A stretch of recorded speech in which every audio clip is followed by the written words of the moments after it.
15분 식사 멘토예요. 여러분들 잘 지내고 계시죠? 2030 사이에 식생활이 양극화되고 있는 것 같아요. 꾸준히 운동을 하고 건강기능식품을 챙기고 식품 성분표도 열심히 챙기면서 좋은 음식을 일부러 찾아 먹으려는 2030이 있는가 하면 마라탕이나 떡볶이 등 자극적인 음식만 찾거나 밤 늦게까지 술을 마시거나 야식을 즐겨 드시거나 아예 극단적으로 다이어트를 하면서 식생활 관리에 소홀한 2030도 있어요. 때로는 이 두 가지 성향이 한 사람에게서 동시에 나타나기도 합니다. 잘못된 식습관이 쌓이고 쌓여서 건강에 영향을 미치는 것이기 때문에 걱정이 되더라고요. 그래서 오늘은 2030이 꼭 고치면 좋겠다 싶은 식습관 5개를 준비해 왔어요. 첫 번째로요, 유튜브 보면서 식사하기입니다. 물론 유튜브뿐 아니라 스마트폰을 보면서 식사하는 것을 통칭하는 것이고요. 스마트폰을 보면서 식사를 하면 식사에 집중하지 못하고 폰에 정신이 팔리게 되고요. 그 결과 제대로 씹지 않고 평소보다 빠르게 먹게 되죠. 음식물을 입안에 넣고 씹는 순간부터 소화가 시작되거든요. 우선 이로 음식을 잘게 부수어서 음식물이 침과 닿는 표면적을 넓혀주고요. 이때 혀는 음식물이 침과 잘 섞이도록 역할을 합니다. 또한 침샘에서 분비되는 침 속에는 소화효소인 아밀레이즈가 들어있거든요. 이 효소는 음식물에 들어있는 녹말을 엿당으로 분해합니다. 그래서 밥을 오래 씹으면 녹말이 엿당으로 분해되기 때문에 단맛이 나게 되는 것이거든요.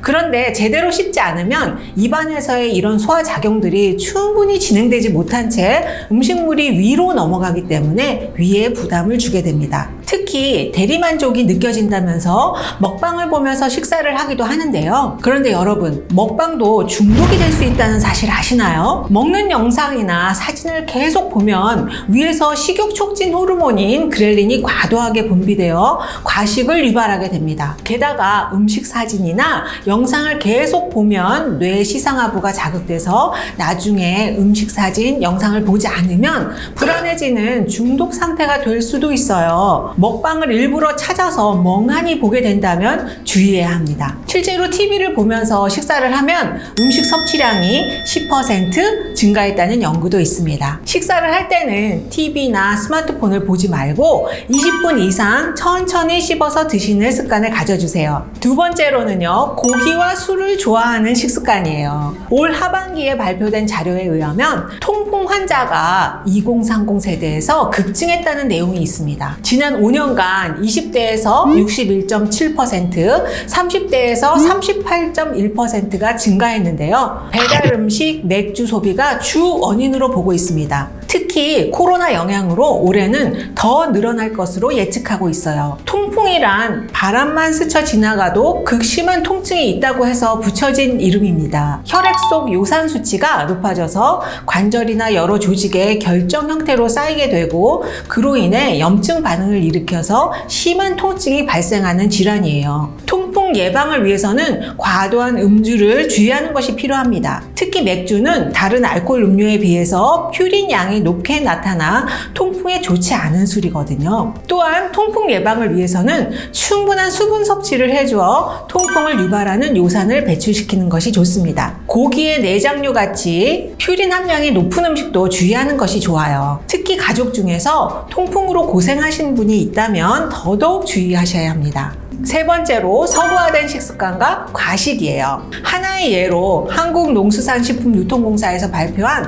가장 선호하는 배달 음식 탑10을 보면 거의 기름지거나 자극적인 음식이 많았어요. 여러분, 이상 지질 혈증을 아시나요? 혈중에 총 콜레스테롤, LDL 콜레스테롤, 중성지방이 증가된 상태이거나 LDL 콜레스테롤이 감소된 상태를 말합니다. 예전엔 주로 중장년 이상 연령층에서 많이 발생했었는데요. 최근엔 2030 세대에서도 이상지질 혈증 유병률이 높게 나타나고 있어요. MZ세대 10명 중 3명이 이상지질 혈증으로 나타나서 대책을 강구해야 한다는 목소리도 나오고 있습니다. 채소나 생선은 싫어하고 육류만 좋아하거나 가족 중에 심장병, 고지혈증 환자가 있다거나 술을 좋아하거나 고혈압, 당뇨, 흡연, 비만이 있다거나 과거 심장병을 앓은 적이 있는 경우 주의하셔야 해요. 이상지질 혈증을 예방하기 위해서는 평소 통곡식, 두부, 콩제품, 생선류, 채소류를 골고루 섭취하는 것이 좋습니다. 육류는 적정량을 섭취하는 것이 좋은데요.